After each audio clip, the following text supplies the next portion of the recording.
Серия вторая. Неожиданная. 21 век. Москва. В огромной комфортабельной квартире на удобном диване расположились двое – модный кот и миленькая кошечка. На стене висит портрет его предка, ученого кота. Это видно по регалиям на коте. Перед ними огромный телевизор. На его экране застыло изображение спящего Шерлока Холмса. Рядом с ними стоит проектор, от которого идут лучи к телевизору. В руках у кота, сидящего на диване, пульт управления. Вокруг на полу валяются разные гаджеты. Кошечка. «Милый Барсик, мне так понравилось это видео. Как ты все здорово придумал, пока я была в Майами. Но почему ты остановился на этом кадре?» Барсик. «Дело в том, что я еще не проработал некоторые дальнейшие сюжетные детали. Я умышленно смешал онтологические слои реальности, то есть слои нашего материального окружения, нас самих. Вот смотри. Холмс и Ватсон – выдуманный литературный персонаж Конан Дойля и созданный на его основе киношный герой. 1887 год. Душечка – киношный, сценарный персонаж. За ней стоит реальная актриса Мэрилин Монро. 1926-1962 год. Пушкин – реальный человек, перешедший в мир иной. 1799-1837 год. Наш далекий предок, ученый кот, поэтический образ из поэмы Пушкина «Руслан и Людмила», 1820 год. Коломбо, белые гетры, литературно-кинематографический архетип гангстера, прототип реального гангстера с аналогичным именем. Максимыч, литературный персонаж, архетип русского разведчика Максима Максимовича Исаева, будущего Штирлица. Эйнштейн и Планк – реальные исторические личности, выдающиеся ученые физики. И вот все они оказались в одном физическом и временном пространстве в Майами в 1929 году. То, что это нереально, мало сказать, но в этом и состоит фишка. Их всех объединила квантовая теория. Киса. «Ой, Барсик, ну ты чего ж ты такой умный?» Барсик. «Конечно, киса. Не зря же я кошачий технологический университет заканчивал. Более того, дружил с самим котом Шрёдингера.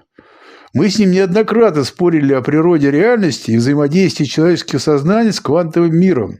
Ну да ладно, сейчас не об этом речь.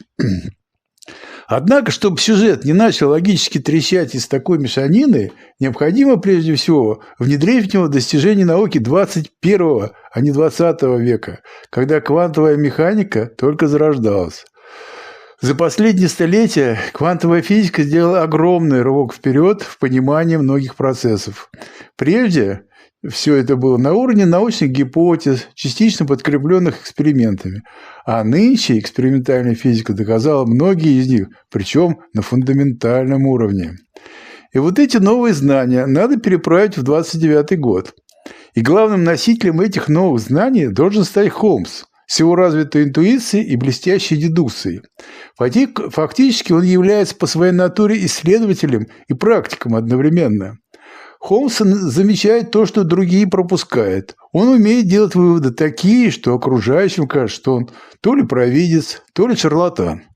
Но Холмс не разбирается в квантовой механике, и этот факт надо поправить. Для того, чтобы передать эти новые знания, я придумал такой ход.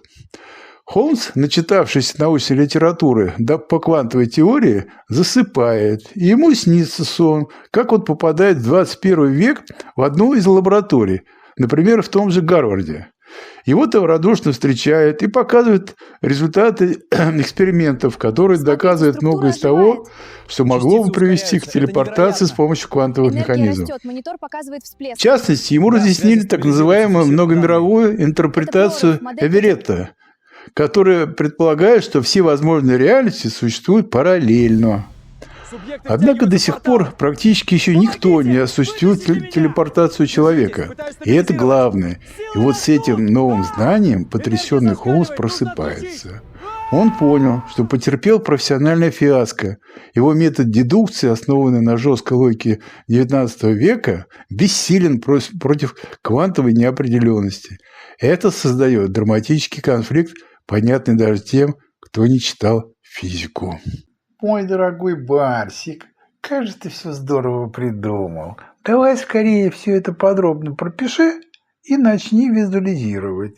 Мне так хочется, чтобы получилось очень интересное и захватывающее продолжение первой серии.